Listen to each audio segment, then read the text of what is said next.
Hello again. When I spoke the other day about slavery in Europe, a couple of people commenting here were incredulous. The idea of slavery in Europe being compared to the transatlantic slave trade.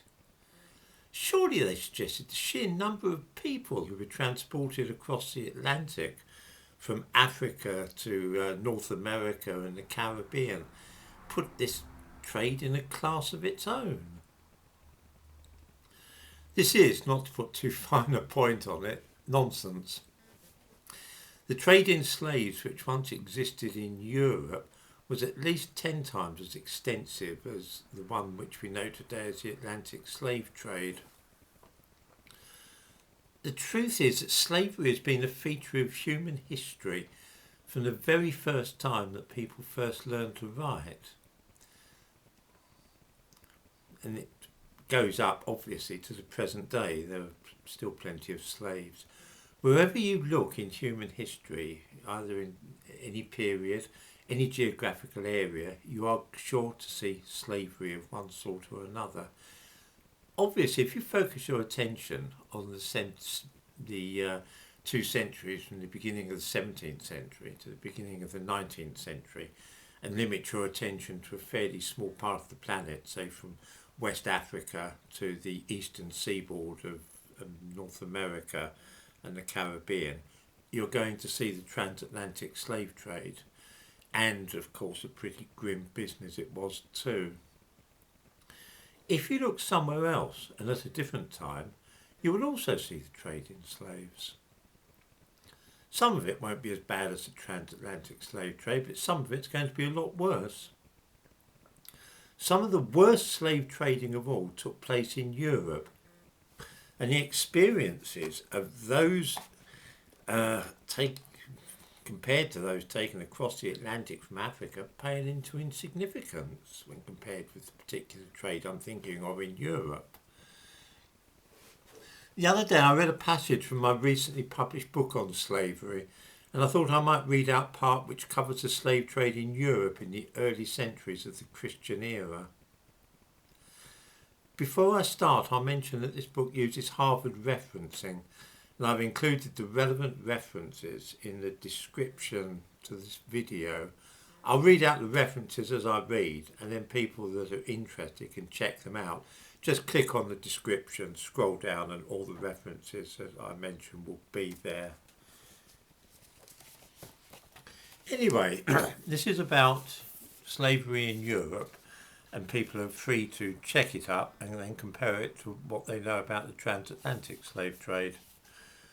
So used are we to the subconscious association of the word slave with the image of black people that we might profitably pause and remind ourselves that almost without exception the slaves in Europe were all white. The evidence for this is conclusive. In Greece, for example, there are many paintings on vases and dishes of slaves going about their work, and they are all clearly white Europeans. A few Africans were imported via the Upper Nile, but these were by way of being novelty items. There is a tiny and perfectly modelled figure of a black slave boy sleeping against the amphora, which he had apparently been carrying. A number of jugs and vases also bear images of black people, but there's no archaeological evidence to suggest that these Africans were anything other than oddities. Almost without exception, the slaves shown in visual images are white people, ethnically indistinguishable from their masters and mistresses. In Roman society too, almost all of the many millions of slaves came from those parts of the continent which are today Germany, France and Scandinavia, hardly any at all from Africa. How do we know the ethnic composition of ancient Rome? The answer is that between a third and 4/10 of the city's population were slaves, and they tended to be buried without elaborate tombs, grave goods or even markers. Excavating an ordinary cemetery would almost certainly mean encountering a large proportion of burials of slaves. In recent years, a number of large-scale surveys of burial grounds from the days of Imperial Rome have been undertaken, and the bones analysed for various trace elements and so on, which enable us to be fairly sure which part of the world the person came from. Water from different sources causes isotopes of oxygen to build up in varying levels in tooth enamel, meaning that it is possible to be fairly sure where an individual spent his or her childhood. One such examination of the necropolis of Isola Sacra near Rome found that many of those buried there had been born and spent their childhood in other parts of Europe, which suggested that they may have been slaves captured and brought to Rome. Of the 61 bodies examined, only one had elements in the bones consistent with an origin outside Europe, namely North Africa. That's Prowse et al. 2007. Slavery in Europe was at that time almost exclusively a European affair. A quick calculation. It was in the Roman Empire that slavery reached such vast numbers as to dwarf the Atlantic slave trade and allow us to see it in its proper perspective. In the early years of the Roman Empire, there were perhaps 10 million slaves at any one time, which was between a fifth and 1/6 of the entire population, Dahms and Kopf, 1980. The same source suggests that more than 500,000 new slaves would have been needed every single year. If those numbers are accurate, and they are taken from the proceedings from an academic conference on Roman commerce, then the implications are startling.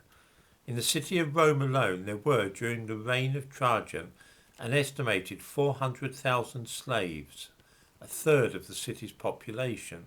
Davison, 1992. A quick calculation reveals something which may come as a shock to many readers.